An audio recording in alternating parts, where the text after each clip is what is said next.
Hi, my name is Mohib, and I'm a master's student at the Harvard School of Engineering and Applied Sciences studying electrical engineering. Hi, my name is Amelia. I am studying the Master in Design Technology at Harvard Graduate School of Design. Hey, my name is Muqing Bai, a current graduate student at Harvard GSD studying design technologies at the ecology domain. And we'd love to show you the Mark I, which is a personal carbon capture device. Next slide, please. So there's 5 key areas that we want to go over in today's presentation. We want to talk a little bit about the background of why we were interested in this space and sort of some of the prior work in how we think about it. We'll sort of articulate the vision of what a personal carbon capture device would look like. We'll go into how we actually thought about the product design of it and then went into developing a real tangible prototype. And then we'll do some impact analysis on that prototype and see if a personal carbon capture device is actually slated to do any interest in the carbon capture kind of environment. So next slide. The big problem that we're trying to solve here at a high level is the 43 billion tons of CO2 that were emitted in just 1 year alone. And this number has only been increasing since 2019. This is alarmingly high. And if we go to the next slide, aside from the typical ways that we've been trying to tackle climate change, a new piece of technology, carbon capture, has been leading the charge, or at least is poised to make an interesting impact. And carbon capture technology truly sucks CO2 out of the thin air. And it's often used in benefiting from economies of scale at the scale of things like factories and warehouses and massive energy generation plants. And while all this technology is racing forward at such a large scale, there's a bit of a disillusionment. And the question is, what can we do on a more individual level to help in this race? And so we'd like to start pitching what our vision is for a personal carbon capture device. And we take our inspiration from 3 sections on the next slide. We look at how Tesla changed relationships with the environment. We look at how some of Bitcoin's underlying mechanisms have been incredibly valuable. And then we look at the age of personal computing and what that means for the age of carbon capture. So next slide. If we look at Tesla as the very first use case, Tesla was one of the very first companies that changed the narrative around the environmental movement. Instead of getting a really ugly Golf car of an electric car, or instead of guilting people into being environmentally friendly, they tied product design and beauty and aesthetics and overall consumerism to the green movement. And so really Tesla made green sexy. Next, we look at something like Bitcoin. The proof of work system in Bitcoin that creates all of the scarcity is fundamentally an operation of reversing encryption through brute force. And this requires a ton of real world resources. And proving that you've actually used these resources to try to undo this algorithm is what creates value. It's what generates the Bitcoin. The problem is that this computation is completely needless. And truly, that energy is going to nothing productive aside from creating this cryptocurrency sort of economic system in an online digital asset form. And so the question is, though proof of work has shown a ton of promise, it's clearly not going to scale from an environmental perspective. Finally, we look at the age of personal computing. And on the next slide, we can kind of see that this is a general trend that a lot of technology tends to have, which is where it starts off very esoteric, large, clunky, and centralized. And we see that as time goes on, the cost of producing these devices plummets, and the ubiquity or the widespreadedness of the devices tend to go up a bunch, all the way from the Harvard Mark I at our own school to the iPhone in 2008. And so with that, we'd love to show you what our vision is for the Mark I. Two largest wildfires in Colorado history, Category 4 hurricane, buried just miles apart.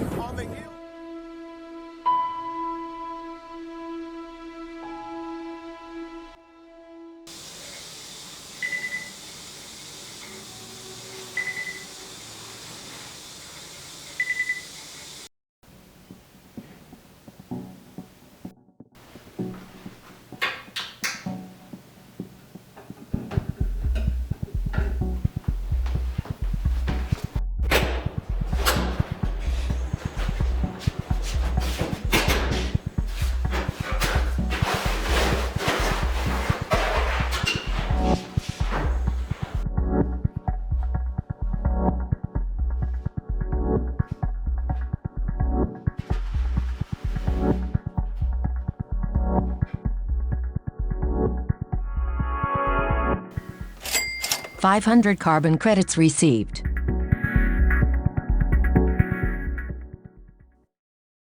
So our vision for this is to build the first personal carbon capture device, and not only the device, but also the economic ecosystem around it that enables the device to work at scale. So it all begins with a customer purchasing one of these carbon capture devices. Once they purchase the device is installed in their home by themselves, and they start capturing carbon straight out of the air. And as we saw in the video, there's a lot of people that want this device, that want the carbon in the device. And so folks can come and drop off their collected carbon, their sequestered carbon, into central collection centers, recycling centers, really playing off of the infrastructure of existing recycling systems. And then there's a market for it, right? So concrete producers, jet fuel producers, people will pay a lot of money for this sequestered carbon. And then, of course, in turn, the individuals who had captured the carbon on a personal level will get some economic incentive. In this case, we call it carbon coin, which of course can be traded as an asset class. So which customers are we looking at? When proposing a product that's based on a futuristic system, we identified our target users to be consumers of 25 to 44, millennial plus, and those who are open to speculative tech, those who are familiar with the concept of crypto mining, but specifically also targeting customers who are drawn to minimalist, clean aesthetics, and those who are less price sensitive. Yep, and so we'd love to talk a little bit about how we decided to actually build a personal carbon capture device. And it all begins with picking the carbon capture method, picking the core technology. So on the next slide, there were three primary types of carbon capture methods that we looked at: electrification, mineralization, and algae. And we ultimately decided to go with mineralization for the reasons you see. Electrification is certainly the most efficient, but is incredibly difficult to set up on the scale that we were looking at that, and for the time constraints. Electrification requires quite a bit of infrastructure.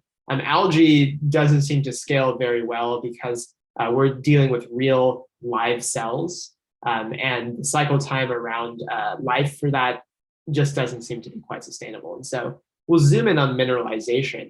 And on the next slide, we'll do a quick little dive into what mineralization actually is. So you begin with olivine or any other types of similar materials. Olivine, in this case, is volcanic material. And it's very widely available, $4 to $5 per ton. And so it's cheap, it's available, and the underlying process, the underlying chemical process that you see above is incredible, because when you mix olivine, typically crushed to a powder to increase surface area, when you mix this olivine with CO2, the CO2 actually gets sequestered into the crystalline structure itself of the olivine. And so what you end up with is physical CO2 going from a gaseous state into more of a solid state, and being able to see that physically in the mineral of olivine. So with the understanding of how olivine mineralization work, we set out to design with three main criteria. So firstly, to maximize the efficiency of the reactor. Secondly, to visualize this technology. And thirdly, to contextualize and make understandable the technology of the device on a physical and digital medium. So to maximize the surface area and contact time between air captured and olivine, this is done through increasing the surface area of the device in the tube, and also to increase the surface area to find the right scale of olivine. In theory, the finest grit sand would provide maximum surface area, but that would not allow air to pass through. So then the solution would be to mix granularities. Secondly, to visualize carbon dioxide, this would call for a transparent enclosure, right? To focus on the reaction of the olivine. And thirdly, this will be paired with an app device for users to easily understand and assess historical trends of that device itself, current captures, and so on. At the start of our exploration, the scale had initially been designed for a public space installation where the device served as an educational tool. So you see here, next to the human scale, this was initially the exploration. And if you move on to the next slide. But we found that what aligned more with our concept of democratizing this technology, or to propose for a democratization of carbon capture technology, we found that to propose it on a home domestic scale was more in line with our mission. So in iterating for the look and feel for a home device, to maximize the surface area and to focus on the core, we explored the single tube and the multi-tube iterations on the right of the screen. And on the left, you can see these are some of our iterations in finding the perfect home domestic look and feel. So right here on the left, you have some of our iterations where we are showing the process of how we achieve this transparent form or this curvature form. And so what you're seeing is the form positive, which we then custom to for the transparent enclosure. And then on the right, we have iterations of the core on how the filter would function. So here it is, our final device that is paired with an app. We have a transparent enclosure that would show the olivine reaction, as well as app interface to notify the user when the carbon capture storage needs to be replaced. Next slide. So the interface using a circle alluding to the core will track how much the carbon capture device Mark I has captured over the week, providing users with statistics to track and to incentivize for more carbon capture. Based on a research published in 2011 in the Journal of Environmental Science by Sun Cho and the rest of his team, water would increase the efficiency of olivine sequestering carbon dioxide. Our device has accounted for two systems, both air and water. So here we have a schematics that shows the device. The development plan, as we see here, is a double pass system with increased dwell time for air in the reactor tubes to maximize its contact with the olivine particles. This is essentially a basic single pass system in the center of olivine reactor tubes connected in series with an air input terminal and the air output terminal. And there's also one CO2 sensor at the input and another one at the output. There's a slow rate air pump after the input sensor to increase the rate of air passing through the tubes. There's also another fast rate air pump connected in parallel with the system to recirculate the same air input to maximize its contact time with the particles inside. So in general, the prototyping stage consists of 4 steps: the initial calibration of CO2 sensors, the measurement of olivine samples, and the flow rate test of water passing through each reactor tube, and the demo setup of the single air pass system, and also the work in progress is the multi-pass system with the water input. So here we used off-the-shelf components of the CO2 sensors and Arduino bases to make the initial prototype of the CO2 data collector. For the very first experiment, the goal was to prove that our sensors were measuring the same ppm and are active on collecting and filtering CO2 over a simple carbonation process. As a result, the output sensor is always ahead by around 25 ppm. So by this data, we were sure that the device was working. Since all the available samples we have access to come in different forms, including gel, rock samples, and commercial sand from left to right on this graph. So then we perform the elemental analyze on the chemical compositions, the surface comparisons on smoothness and area to ensure that the samples we got are actually truly olivine at the nanoscale. We selected the rock sample as our major olivine material. We then smashed the organic rocks and sieved them into 4 different categories of fineness from left to right, as we are seeing here. So to get the most optimized particle size, we tested the flow of water of 1 liter through each particle fineness. For the air traveling through the particles, the smaller the particles are, the larger the contact areas. So as shown on this chart, the recorded passing time of the particle size 1/16 has a relatively low standard time deviation than that of the 30 seconds. Therefore, we selected that as the most optimized particle size because of its larger contact areas and precisions.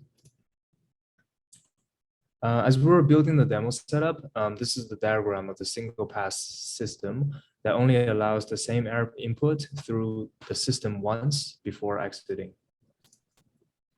So here we have the demo setup. It is essentially a reactor tube of the olivine particles with the chosen fineness inside, with 2 valves located at each end.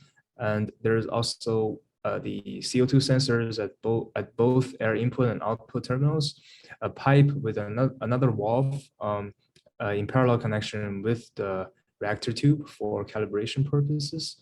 At state 1, the setup was initially calibrated by passing air through the olivine tubes to ensure that the readings on both sensors are the same. And state 2 is when it's actually working properly. The output data on the graph is expected to be lower than the input data graph, which means the CO2 concentration filtered by the system is actually being reduced from the input. And this demo setup was tested in a fairly dynamic environment in a classroom with dynamic flow of people, open and closing of windows. And this will just give inconsistent CO2 concentrations in airflow. This is also reflected on the changing peaks on the graph, as we see here. We have also performed the same test on the double pass system as we presented previously. And the result was that the absorbance rate of CO2 was 4 times of this. And furthermore, this is a work in progress. We also took into considerations of a double pass setup that is infused with water, as we learned through literature that combining water with air will increase and stimulate the CO2 filtering process with olivine particles. Next, we're looking at the impact analysis. Taking into account the density of air and the concentration of carbon dioxide in the Earth's atmosphere at 412 parts per million, we calculated the carbon dioxide flow rate through the reactor, bringing us to the conclusion that Mark I at a single pass would be able to capture 1 to 2 parts per million. What does that actually mean? It's at 0.00125 gram of carbon dioxide per day. Next slide. Just to put it in perspective, this presentation that we've been giving so far at 15 to 20 minutes, the carbon dioxide that we are producing would take Mark 1 at single pass 52 days to remove all the carbon dioxide produced during the presentation. And with our double pass solution, with bringing the rate up to 4 times, it would take at least 13 days. Next slide. Basing on our prototype, we have additionally tabulated a life cycle inventory. So on the left, you can see all the materials that come into play and what carbon footprint it actually has. So assuming the device, could you go back? Assuming the device's energy use is 0, taking carbon neutral energy source like solar, the product will produce 0.55 kilograms per year, which is 1.5 gram per day to offset. Next slide. Assuming the product uses 100 watts per day, it would produce 75 kilogram of carbon dioxide, 55 kilogram of carbon dioxide per year. And so what does this actually mean? It would take 3.4 years, or at a multi-pass 4 times the speed, it would take slightly less than a year to offset the production carbon footprint. So this could be substituted with more environmentally friendly material like bioplastic. But next slide. What this kind of brings us to where we are now, in that this is a proposal for democratizing carbon capture at a domestic scale, fully acknowledging the lack of efficiency or the lack of yield in olivine mineralization. And future work would be to look at other technology like electrification to provide a higher yield at such a small scale of carbon capturing. So really what we're doing is putting forth a provocation to rethink how we could democratize carbon capture.